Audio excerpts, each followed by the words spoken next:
ETF index mutual funds నేర్చుకుని stock మార్కెట్లో రాణించాలనుకుంటున్నారా? వెంటనే ఈ నెంబర్కి కాల్ చేయండి. నమస్తే రమగారు. నమస్తే జయ. రమగారు, విక్రమ బేతాళ కథలకి చాలా మంచి రెస్పాన్స్ వస్తుంది. అందరూ కూడా ఇంకా మరికొన్ని కథలు పెట్టండి అని మనకి కామెంట్ రూపంలో చెప్తూ ఉన్నారు. మరి దానికి సంబంధించి మనం విక్రమ బేతాళ కథ ఏదైనా అంటే ఒరిజినల్స్ చెప్పండి అని అడుగుతున్నారు. నేను ఆ పుస్తకం కోసం సీరియస్గా ట్రై చేస్తున్నాను. దొరకట్లేదా? ఇంకా దొరకలేదు. అంటే ఒకరికి చెప్పాను, బహుశా ఇవాళ రేపట్లో తెస్తే పూర్తి ఒరిజినల్సే సంస్కృతం నుంచి తెలుగు చేసి చెప్పడానికి ట్రై చేస్తాను. సో ఇవి చందమామల్లో ప్రచురింపబడిన కథలే మనకు అందుబాటులో ఉన్నాయి. వాటిలో నుంచి ఒకటి చెప్తాను. పూర్వం అంటే ఇప్పుడు విక్రమార్కుడు, పూర్వం కథ చెప్పకూడదు, విక్రమార్కుడు సంగతి చెప్పాలి. పట్టువదలని విక్రమార్కుడు మళ్ళీ శ్మశానంలోకి నడిచాడు. మర్రి చెట్టు ఎక్కాడు. అక్కడ ఉన్న వేళ్లాడుతున్న శవాన్ని భుజాన్ని వేసుకుని నడవటం మొదలుపెట్టాడు. ఈ నడుస్తుంటే భేతాళుడు అన్నాడు, నీకెంత పట్టుదల, నువ్వు చాలా అంటే ఏం చేసినా సరే నువ్వు మళ్ళీ వెనక్కి వచ్చి తీసుకెళ్తున్నావు. సరే నీకు మార్గాయాసం తెలియకుండా ఒక కథ చెప్తాను అని చెప్పాడు. ఈ కథ ఏం చెప్పాడంటే, పూర్వమట కోసల రాజుగారికి పుష్పకేతువు అనే ఒక కొడుకున్నాడట. ఓకే. అయితే ఈ రాజుగారు ఏం చేశారు, ఈ అబ్బాయికి బాగా చదువు అది చెప్పించి రాజ్యాన్ని అప్పచెప్దాం అనుకున్నారు. వాడు చక్కగా చదువుకున్నాడు, కానీ వాడికి వింతలు విడ్డూరాలు వాటి మీద కొంచెం ఆసక్తి ఎక్కువట అబ్బాయికి. ఓకే. సరే ఈ అబ్బాయి ఏం చేసేవాడు, అక్కడికి వెళ్ళి ఇక్కడికి వెళ్ళి అవి చూసి ఇవి చూసి కొంచెం అల్లరిగా అనటానికి వీల్లేదు, కానీ కాస్త సాహసోపేతంగా చేస్తూ ఉండేవాడు. అయితే రాజుగారు అన్నారు, ఏమనుకున్నారంటే అబ్బాయికి పెళ్లి చేస్తే వీడికి ఈ సాహసాలు ఈ హడావిడి కొంచెం తగ్గిపోతుంది, వివాహం చేయాలని నిశ్చయించుకున్నారు. నిశ్చయించుకుంటే సరే వివాహాలు వాటి మీద మాట్లాడుకున్నారు. రకరకాల పెళ్లి సంబంధాలు వచ్చినాయి. అబ్బాయి ఏం పెద్దగా ఇష్టపడలేదు. అయితే ఈ రాజపురోహితుడు అంటే బాగా ఆసక్తి అట రాజుగారు అబ్బాయికి. పురోహితుడిని సలహా అడిగాడు, ఏం చెయ్యాలి, నేను మంచి రాజకుమారిని పెళ్లి చేసుకోవాలి, వీళ్ళు తెచ్చే సంబంధాలన్నీ అమ్మాయిలు ఏమిటో ముసుగులు వేసుకుని బొమ్మల్లాగా ఉన్నారు, అలా కాకుండా ధైర్యశాలుడైన అమ్మాయిని పెళ్లి చేసుకుంటే రేపొద్దున మన భావి జీవితం బాగుంటుంది అని అనిపిస్తుంది. నీ ఉద్దేశం ఏంటంటే, ఈయన ఏం చెప్పాడంటే, ప్రభు ఇక్కడి నుంచి చాలా దూరంగా ఉన్న పాంచాల దేశపు రాజకుమార్తె చాలా పేరేనిక కన్నది, చాలా అందగత్తెని చెప్పుకుంటారు, మీరు ఆ అమ్మాయిని చేసుకుంటే బాగుంటుందండి, మనం కబురు చేద్దామని చెప్పాడు. చెప్పేసరికి అలా ఈతనే ఉన్నాడు, కబురు చేసి పెళ్లి చేసుకుంటే నాకు సహజంగా ఉంటుంది, అలా కాదు మనమే వెళ్ళిపోయి ఏదో విధంగా అమ్మాయిని లైన్లో పెట్టి పెళ్లి చేసుకోవాలని అబ్బాయి ఉద్దేశం. అంటే కొంచెం విపరీతమైన ఆలోచనలు ఉన్నాయి. అక్కడి నుంచి తండ్రికి చెప్పాడు కానీ ఏం చేశాడు, ఎవరిని తీసుకెళ్ళకుండా ఓ కత్తి పుచ్చుకుని ఓ గుర్రం ఎక్కి తన దారిని తాను పాంచాల రాజ్యానికి వెళ్ళిపోయాడు. వెళ్ళిపోయి ఊరంతా చూశాడు. ఊరంతా కొంచెం హడావిడిగా కోలాహలంగా బాగానే ఉంది. ఆ ఊళ్ళో ఒక పేదరాజు పెద్దమ్మ ఇంటికి చేరాడు. ఇంటికి చేరితే ఆవిడని ఆ పూట ఉన్నాడు. అన్నం తిన్నాక పేదరాజు పెద్దమ్మని అడిగాడు, బాబా ఈ ఊరు రాజకుమార్తె చాలా అందగత్తె కదట, అందగత్తె అని చెప్తున్నారు, పెళ్లి చేసుకుంటే ఎలా ఉంటుంది అన్నాడు. అనేసరికల్లా ఆవిడంది, ఎందుకు చేసుకోకూడదు నాయనా, మహత్తరంగా చేసుకోవచ్చు, నీలాంటి వాళ్ళే బోల్డ్ మంది వచ్చారు చేసుకుంటామని, అందరూ చచ్చారు, వచ్చిన వాళ్ళంతా వాళ్ళ తలలన్నీ కోటలకు కట్టారు, మరి వాళ్ళ శరీరాలు ఏం చేశారో తెలీదు అని చెప్పేసరికల్లా ఆశ్చర్యపోయాడు. అదేమిటి, పెళ్ళికి వచ్చిన వాళ్ళని చంపేస్తారా, ఇదేం రాజ్యం, ఇదేం పద్ధతి అన్నాడు. అది కాదు నాయన, ఇక్కడ ఒక విచిత్రం ఉంది. ఇది వరకటి కాలంలో అంటే ఈ మా రాజుగారి అమ్మాయి 2 ఏళ్ల పిల్లగా ఉన్నప్పుడు ఎవరితో ఒక రాక్షసి పిల్లని ఎత్తుకుపోయిందని చెప్పుకున్నారు. 3 రోజుల తర్వాత ఆ పిల్ల ఎక్కడి నుంచి వచ్చిందో తెలీదు, ఇంటికి వచ్చేసింది. అబ్బాయి అంతఃపురంలోనే ఉందని చెప్పారు. మొదట 2-3 రోజులు గగ్గోలు ఎత్తిపోయింది ఊరంతా, పిల్లని ఎత్తుకుపోయారు, రాజకుమార్తె లేదని చెప్పారు. కానీ తర్వాత రాజుగారు రాజకుమార్తె ఎక్కడికి వెళ్ళలేదని, ఇంట్లోనే ఉందని చెప్పారు. పిల్ల పెరిగింది, ఇప్పుడు యుక్త వయసుకు వచ్చింది. ఇప్పుడు ఎవరైనా వివాహానికి రాగానే ఈ అమ్మాయి ఒక మాట చెప్తుందట, ఫలానా ఊళ్ళో ఫలానా ఒకడు ఉన్నాడు, వాడిని జయించి పట్టుకు తీసురా అంటుంది. జయించలేరు, తీసుకురాలేరు, నువ్వు తీసుకురాలేకపోతే నీ తలకాయ గోడకి వేళ్లాడగడతాను అని చెప్పేస్తుందట ముందే. ఓకే. చెప్తుంది, ఎవ్వడూ వాడిని తీసుకురాలేకపోయారు, వాళ్ళ తలలన్నీ కోటగోడెక్కినాయి. మరి వాడి బాడీలు శరీరాలు వాళ్ళకి అప్పచెప్పితే వాళ్ళు లేరు వీళ్ళు లేరు, ఆ శరీరాలు ఏమనేమో ఎవరికీ తెలియదు, తల మాత్రం కట్ చేస్తారు, అక్కడ వేలాడేస్తారు, 50 తలలు కనీసం ఉన్నాయని చెప్పింది. ఇతను ఆశ్చర్యపోయాడు, ఇప్పుడు ఏం చేయాలి అని ఆలోచించాడు. ఆలోచిస్తే ఇప్పుడు ఆ అమ్మాయి పెట్టేది షరతు ఏమిటో అసలు ముందు తెలుసుకోవాలి అని ఆలోచించుకొని ఈ పేదరాజు పెద్దమ్మకి చెప్పాడు, నేనేం తక్కువ బండి లోకాయి బండి గాను, ఫలానా రాజుగారి అబ్బాయిని, నేను ప్రచండమైన కార్యాలు చేయటమే నాకు ఇష్టం, ఈవిడ సంగతి ఏమిటో నేను చూస్తానంటే పేదరాజు పెద్దమ్మ ఏం చెప్పిందంటే, ఆచితూచి అడిగేయి నాయన, ఆలోచించి మాట్లాడు, ఎక్కడికైనా వెళ్ళేటప్పుడు పరుగును వెళ్ళిపోవద్దు, నిదానంగా వెళ్ళు, ఇవి మనకు కూడా జీవితానికి ఉపయోగపడతాయి చూడండి చెప్పింది. సరే కుర్రాడు ఏం చేశాడు, మన రాజుగారి అబ్బాయి పుష్పకేతువు ఈ పాంచాల రాజకుమార్తె దగ్గరికి వెళ్ళాడు. వెళ్ళి నేను వివాహం చేసుకోవడానికి వచ్చాను, నీకేదో షరతు ఉందట కదా, ఆ షరతు ఏమిటో చెప్పు, నేను దాని సంగతి చూస్తానన్నాడు. అమ్మాయి చాలా వెటకారంగా మొహం పెట్టి ఏమందంటే, అబ్బా వచ్చావే పెద్ద చేసేసుకుందామనే అనేసరికి ఇతనికి రాజకుమార్తెకి ఇలాంటి ప్రవర్తన ఏమిటి, ఈ అమ్మాయి ఏదో తేడాగా ఉందని అనిపించింది. సరే అక్కడి నుంచి అమ్మాయి ఏమంది, పెళ్లి చేసుకోవడం అంత సులువేం కాదు, నన్ను ఇక్కడి నుంచి బాగా వెళ్ళాలి, ఓ 50 కిలోమీటర్లు అంటే 50 మైళ్ళు వెళ్తే ఒక పల్లెటూరు కనపడుతుంది రంగాపురం అని, అక్కడ కలియుగ భీముడు అని ఒకడు ఉంటాడు. ఆ కలియుగ భీముడితో ఫైట్ చేసి వాడి మెడ నరికి తీసుకురా, అప్పుడు నేను వివాహం చేసుకుంటా, తీసుకురాగలిగితే నేను నిన్ను పెళ్లి చేసుకుంటాను అంది. కుర్రాడు నవ్వాడు. రాజుగారి అబ్బాయికి అంటే తెలివైన వాడు కదా, ఒకవేళ నేను ఓడించలేకపోయాను అనుకో, నా దారి నేను పోతాను, మీ ఇంటికి ఎందుకు వస్తాను, నేను తీసుకురాలేకపోయాను అని నీ దగ్గరికి రాను కదా అన్నాడు. రాజకుమార్తె గోళ్ళు చూసుకుంటోంది కిందకి, చచ్చినట్టు వస్తావు నువ్వు అక్కడ ఓడిపోయావా, నువ్వు ఇక్కడికి రావాల్సిందే, నువ్వు గెలిచినా రావాలి, ఓడినా ఇక్కడికే వస్తావు, చచ్చినట్టు వస్తావు, నీకు ఇంకో వేరే దారి లేదంతే అనేసరికి అబ్బాయికి ఏమనిపించిందంటే, ఆచి తూచి అడిగేయి ఆలోచించు అందా. ఆలోచిస్తూ ఉంటే ఇక్కడ ఏదో ఒక మంత్రకట్టు లాంటిది ఉంది.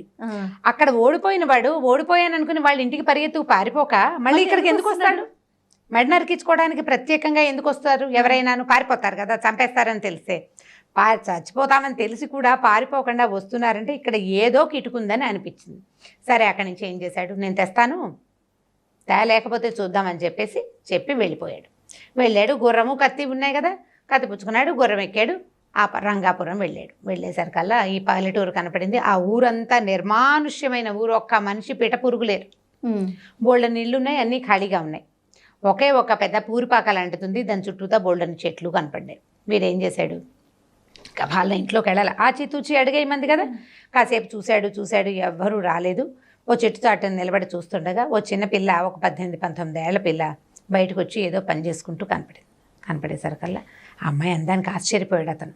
ఎంత బాగుందో ఇంత చక్కటి పిల్ల ఈ పల్లెటూరులో, నిర్మానుష్యంగా ఉన్న దాంట్లో ఒక్కతే ఉంది ఏమిటా అని అనుకుని దగ్గరికి వెళ్ళేసరికల్లా ఆ అమ్మాయి అడిగింది, ఎవరయ్యా నువ్వు, ఎందుకు వచ్చావు, నువ్వు చచ్చిపోవడానికే వచ్చావా అని అడిగేసరికల్లా అదేమిటి నీకు తెలుసా అన్నాడు. నాకు తెలుసు, కలియుగ భూముడు మా నాన్నే, ఫలానా చెట్టు కింద ఉంటాడు అంతే అనేసరికల్లా నువ్వెవరివి ఇంత చక్కగా ఉన్నావు అని బాగా ఆ అమ్మాయిని ప్రశ్నిస్తే ఆ అమ్మాయి ఏం చెప్పిందంటే, నా సంగతి ఏమని చెప్పను, నీకు నేనేమి ఇప్పుడు చెప్పలేను, కానీ నువ్వు ఒక పని చెయ్యి, నువ్వు గనక ఈ కలియుగ భీముడిని ఓడించేసి వాడి మెడ నరికేస్తే ఆ చేత్తో పుచ్చుకెళ్ళొద్దు, వెళ్ళిపోబోక, ఎక్కడా కింద పెట్టకుండా పట్టుకురా నా దగ్గరికి, నాకు చూపించి అప్పుడు వెళ్దు కానీ నీకు జయం కలుగుతుందని చెప్పింది.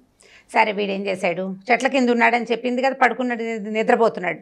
ఈ కుర్రాడు రాజుగారి అబ్బాయి అవి వెతుకుంటూ పోయాడు. ఒక మర్రి చెట్టు కింద ఒక పొడుగాటి పెద్ద శరీరం ఉన్న ఒకడు తల కింద చేపెట్టుకుని పడుకుని నిద్రపోతూ కనపడ్డాడు. వీడు పోయి వాడిని నిద్ర లేపాడు. అబ్బాయి నేను నీతో యుద్ధం చేయడానికి వచ్చాను, ఈ కలియుగ భీముడు నువ్వేనా అని ఆ పడుకున్న వాడిని లేపాడు. ఆ లేచిన వాడు ఏం ఏడ్సావులో, ఏం యుద్ధం చేస్తావన్నట్టుగానే ఉన్నాడు వాడు. ఇద్దరు కలిసి యుద్ధం చేసేసరికల్లా వీడు కత్తి పెట్టి వాడి మెడ నరికేశాడు. సులువుగానే జరిగిపోయింది ఇది, ఏం కష్టపడలా వాడు. చిన్నపాటి యుద్ధంతో వాడు దొరికేశాడు, మెడ నరికేశాక ఆ తల పుచ్చుకున్నాడు. ఈ తల చేత్తో పుచ్చుకునేసరికల్లా 2 కాకులట భయంకరంగా అరుస్తూ ఈ కుర్రాడి మొహం మీదకి వచ్చినాయి. మామూలుగా సడన్గా పక్షి కేక వినపడితే మనం ఉలిక్కి పడతాం, అవును, పక్షి అరుపు వినపడేసరికల్లా సడన్గా జరిగితే కదా చిన్న టింగుమన్న శబ్దానికి కూడా మనం ఉలికిపాటుగానే ఉంటుంది. ఈ 2 కాకులు అరుస్తూ కావు కావు అంటే కాకి అరుపు కర్ణ కఠోరంగా ఉంటుంది. పైగా కాకి మొహం మీదకి మనకి పక్షి ఏదైనా దగ్గరలో ఎగిరితే మన మీదకే వచ్చిందన్న అదటు కలుగుతుంది మనుషులకు సహజంగా. ఈ 2 కాకులు మొహం మీదకి వచ్చేసేసరికల్లా వీడు ఉలిక్కిపడి 2 చేతులతో మొహం కప్పుకున్నాడు. ఈ తలను వదిలిపెట్టేశాడు. అయ్యో, వదిలిపెట్టేసరికల్లా ఈ తల పరిగే దొర్లుకుంటూ పోయి వాడి శరీరానికి అతుక్కుపోయింది. ఈ కుర్రాడు ఏం చేస్తాడు పాపం, ఏం చేయాలో తెలియలే. వీడు మళ్ళీ ఆ ఇంటికి వెళ్ళి ఆ అమ్మాయికి చెప్పాడు, ఇట్లా 2 కాకులు వచ్చినాయి, నేను భయపడ్డాను అనేసరికల్లా, కాకులను చూసి భయపడ్డావా నువ్వు అని అమ్మాయి నవ్వింది. ఈసారి జాగ్రత్త పడు, అది కింద తగిలిందా, కింద పడిందా వెళ్ళిపోతుంది, నీ వల్ల కాదు, కాబట్టి జాగ్రత్తగా ఉండంటే ఈసారి ఏం చేశాడు, చాలా కేర్ఫుల్గా ఫైట్ చేసి ఆ తలను మళ్ళీ పట్టుకున్నాడు. ఈ తలను పట్టుకుని ఏం చేశాడు, ఒక గుడ్డలో చుట్టేసి భుజాన్ని వేసుకుని అమ్మాయికి తీసుకొచ్చి చూపించాడు. ఆ అమ్మాయి ఆ తలను చూసి ఏం చెప్పిందంటే, నువ్వు ఈ రాజకుమార్తె దగ్గరికి వెళ్తావు కదా, ఆ అమ్మాయి సరే ఒప్పుకుంటుంది, వీడు కలియుగ భీముడు అవునో కాదో దాన్ని గుర్తించమను, వాడు కలియుగ భీముడేనని గుర్తుపట్టింది అనుకో, తల నాకు ఇచ్చేయి అని అడుగుతుంది. తలని మాత్రం దానికి ఇవ్వద్దు, ముక్క ముక్క చేసేసి దాన్ని నిప్పులో పడేసేసాయి, అంటే దహనం చేసేయాలి ఆ తలని, తలని మాత్రం అమ్మాయికి ఇవ్వబోక అని చెప్పింది. చెప్పేసరికల్లా ఈ అబ్బాయి అన్నాడు, నువ్వెవరు, ఎందుకు ఇక్కడ ఉన్నావంటే నేను నీకేమీ చెప్పలేను, నీకే తెలుస్తుంది అని చెప్పి పంపించేసింది. అయితే కుర్రాడు ఏమన్నాడంటే, నేను మళ్ళీ తిరిగి వస్తా, నువ్వు ఇక్కడే ఉండు, ఎక్కడికి వెళ్ళబోక, మీ నాన్న చచ్చిపోయాడని బెంగపెట్టుకోవద్దు, నేను వస్తాను నీకోసం అని చెప్పేసి వెళ్ళిపోయాడు. వెళ్ళి ఏం చేశాడు, సరే ఇతను వెళ్ళేసరికి దాదాపుగా చీకటి పడుతోంది. చీకటి పడుతుంటే వీడు ఏం చేశాడు, ఊళ్ళోకి వెళ్ళి ఈ రాజుగారి కోట దగ్గరికి వెళ్ళాడు, పిలిచాడు సైనికుల్ని, ఈ కలియుగ భీముడిని చంపేశాను, వాడి తల నా చేతి సంచిలో ఉంది, రాణిగారిని రాజుగారి అమ్మాయిని పిలవమన్నాడు, రాణి అని కూడా యువరాణిని పిలవమన్నాడు. యువరాణి రాజుగారు అందరూ వచ్చారు. వచ్చేసరికల్లా ఇతను ఏం చేశాడు, చేతిలోంచి ఈ తలని తీసాడు, సంచిలోంచి తీసాడు, చేత్తో పట్టుకుని చూపించాడు. కలియుగ భీముడు అవునా కాదా గుర్తుపట్టమన్నాడు. ఆ అమ్మాయి అవును వీడు కలియుగ భీముడే అని నాకు ఇచ్చేయని 2 చేతులు చాపిందట. ఇట్లా చాపేసరికల్లా వీడు నేను ఇవ్వను అన్నాడు. నేను ఇవ్వను, అది లేదు కదా మన షరతులో, నువ్వు తల నరికి తెమ్మన్నావు, అంతేగాని నాకు ఇవ్వు అని చెప్పేవా, నువ్వు చెప్పలేదు, నువ్వు షరతు లేదు కదా, నువ్వు షరతు లేదు కాబట్టి నేను నీకు ఇవ్వనని ఏం చేశాడంటే తన దగ్గర ఉన్న కత్తితోటి ఒక ముక్క నరికేసి, ఇప్పుడు చీకటి పడిపోయింది కదా, మామూలుగా ఈ ఆస్థానాల్లోనూ ఈ ఓపెన్ ప్లేసుల్లో నెగ్గళ్ళు అవి వెలిగిస్తారు, అక్కడ ఉన్న మంట మీదకి విసిరేయటం మొదలుపెట్టాడు. ఆ అమ్మాయికి మన గట్టిగా అరిచి, దుర్మార్గుడా ఏమిట్రా మా నాన్నని చంపేస్తున్నావు అని చెప్పేసి మీద పడిపోయింది. ఈ అమ్మాయి వాడి మీద పడి ఆ తలని లాక్కోపోయిన ఇతను ఆ అమ్మాయికి ఆ తలని ఇవ్వకుండా ఆ అమ్మాయిని కత్తిపెట్టి పక్కకు తోసేసి ఈ తలని పూర్తిగా మంటల్లో వేసి కాల్చేశాడు. అక్కడి నుంచి ఆ పిల్ల స్పృహ తప్పి పడిపోయింది. వీడు రాజస్థానంలో అందరూ ఆహాహా శబాష్ కలియుగ భీముడిని తలనరికి తెచ్చి రాజకుమార్తెను పెళ్లి చేసుకోవడానికి వచ్చాడు, ఈయనకి మంగళవాద్యాలు అవన్నీ మంగళ స్నానాలు రెడీ చేయండి అని సభ అంతా ఉత్సాహపడింది. పెళ్లి కొడుకు దొరికేశాడు కదా, అమ్మాయి భయంతో మూర్చిపోయింది అనుకున్నారు.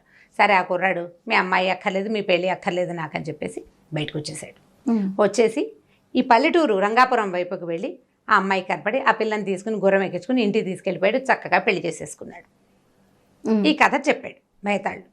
ఇప్పుడు విక్రమార్కుడిని అడిగాడు, ఇక్కడ ఏం జరిగింది, ఇప్పుడు తల నరికి తెచ్చాడు, తలని కాల్చేశాడు, రాజకుమార్తె ఎదురుగుండానే ఉంది, వీళ్ళంతా పెళ్లి చేయడానికి రెడీగా ఉన్నారు, ఈ అమ్మాయిని కాదని పల్లెటూరులో కనపడిన అమ్మాయిని ఎందుకు పెళ్లి చేసుకోవాలనుకున్నాడు, ఆ అమ్మాయి సౌందర్యవతిగా ఉండటం వల్లనా, ఎందుకు అని అడిగితే విక్రమార్కుడు ఏం చెప్పాడంటే, ఆయన సమాధానం తెలిసి చెప్పకపోతే తల 1000 వక్కలవుతుంది.